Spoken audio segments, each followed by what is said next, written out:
Hey guys, it's Saturday again here, back again with another recent pickups for you guys. Today I'm back sharing with you guys my recent pickups for the month of January, and very similar to December actually. January was a much calmer, slower month. I literally picked up like 3 games, but still some really good stuff in here. Part of the reason was because I bought my new laptop, which is absolutely fantastic, and it's an upgrade I've been needing to make for quite a while, so I'm really happy about that. And I'm also trying to save up, hopefully in the month of February, to make another big purchase, which I'm really looking forward to. But yeah, with all that being said, there's 3 games here, but in particular there's one game that I have been after for so long. It's been one of my most sought after PlayStation 1 RPGs, and I cannot believe I finally own this game, and I cannot believe I got such a great deal on it too. It was one of those where I could not pass up this deal. But we're going to save that for the end, because that's the main course right there, and I'm really excited about that. But what do you say we jump in there? And the first pickup I have to share with you guys is something you guys may or may not have already seen, but I literally just did an unboxing for this a couple days ago. And you can check that out if you want to learn more in depth about the contents within this limited edition. But as a Hyperdimension Neptunia fan, I definitely had to have this. And that is, of course, the Hyperdimension Neptunia Rebirth 2 Sisters Generation Limited Edition. That's definitely a mouthful. This was an iffy online store exclusive, sold through Idea Factory's new online store, and that's where they're going to be selling all their other limited editions. Actually, they just recently announced a while back the limited edition for Hyper Devotion Noir, which I'm really excited about, because I'm really looking forward to that actually, because I'm a big SRPG fan. But this game, Rebirth 2, if you don't know what it is essentially an updated port for the PS Vita of Hyperdimension Neptunia Mark II from the PS3.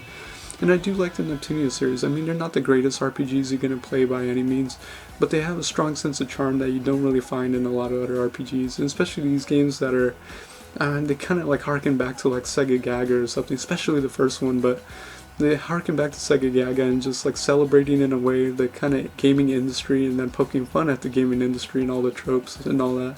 It even pokes fun at itself, and like it knows what kind of game it is, and it knows what kind of audience it's appealing to, and I really like that, and I really like the series, so I definitely had to have this limited edition. It's a really nice limited edition. If you don't know the contents, just to go over it really briefly, this set comes with a really nice calendar and a soundtrack CD, and of course the PS Vita game, and it's retailed for $57.99, but definitely happy to have this and add it to the collection. Next is a Wii game I've been wanting for quite a while actually, and I got a really good price for this. I got it for $10, and it's definitely a Wii game that's had my interest for a very long time, and I've been meaning to get it for quite a while.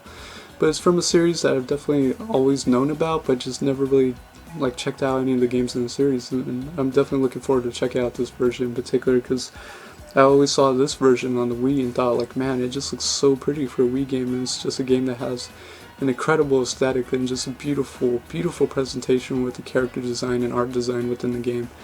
But I'm of course talking about Rune Factory Frontier on the Wii.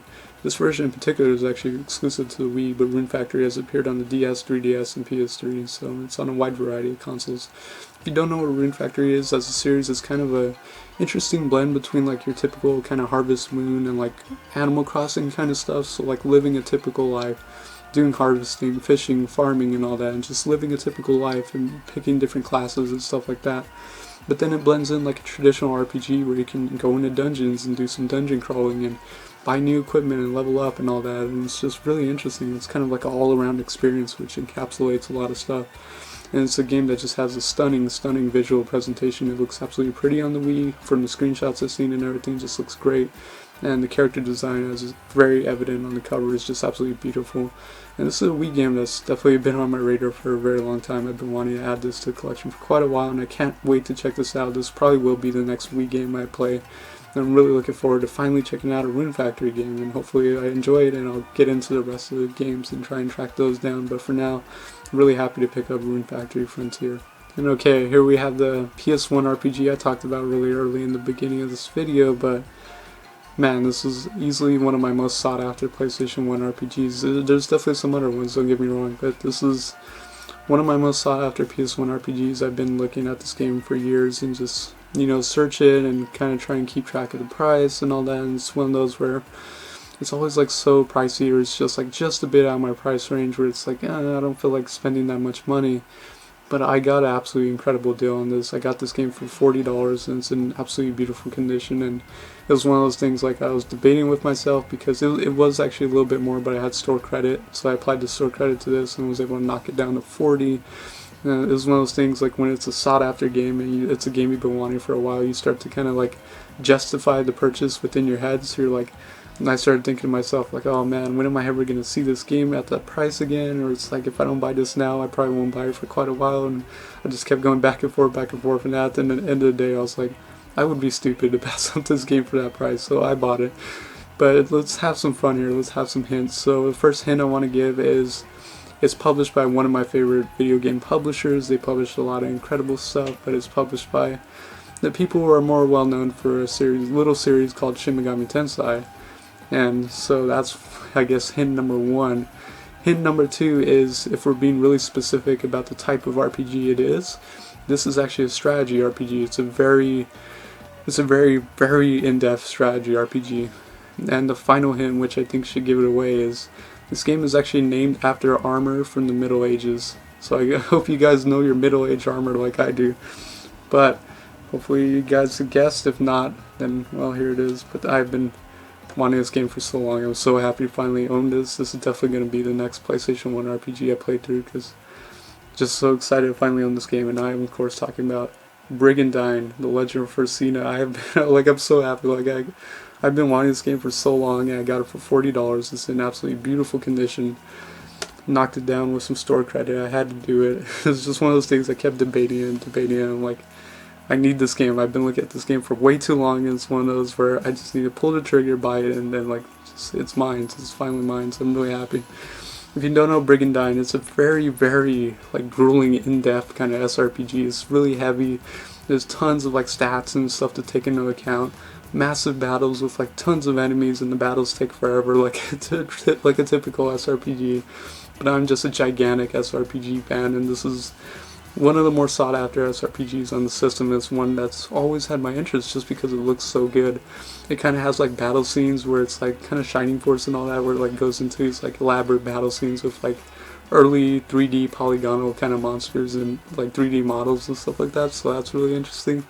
And the story seemed really interesting too, because it's about like kind of a war, and you're like competing for like nations and stuff like that, and it's like nations battling each other, and just really, really interesting, and just a beautiful looking game. And really, really excited to finally add Brigandine to the collection. I cannot wait to check this out. So there it is, one of my most sought after PS1 RPGs off the list. Next is Suikoden 2. I'm looking at you, Suikoden 2.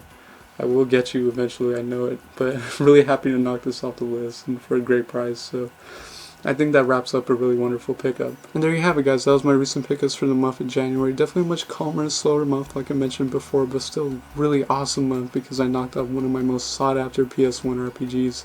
And I'm sure all those fellow collectors know that that's one of the most amazing and wonderful feelings, when you finally knock off one of those sought after games you've been wanting for quite a while. So definitely, as always, let me know what you guys picked up in the month of January, and also what are some of your sought after games, or what are some interesting stories you guys have about getting some of your sought after games. Definitely interested in stuff like that. I'm always interested in gaming stories and all that. But as always, honestly guys, thank you so much for watching. Thank you so much for your continued support. It means so much to me. I love all you guys, and you guys are all awesome. I love you guys. Seriously, you're all cool. But as always, thank you for watching. Until next time, guys, please take it easy. Bye.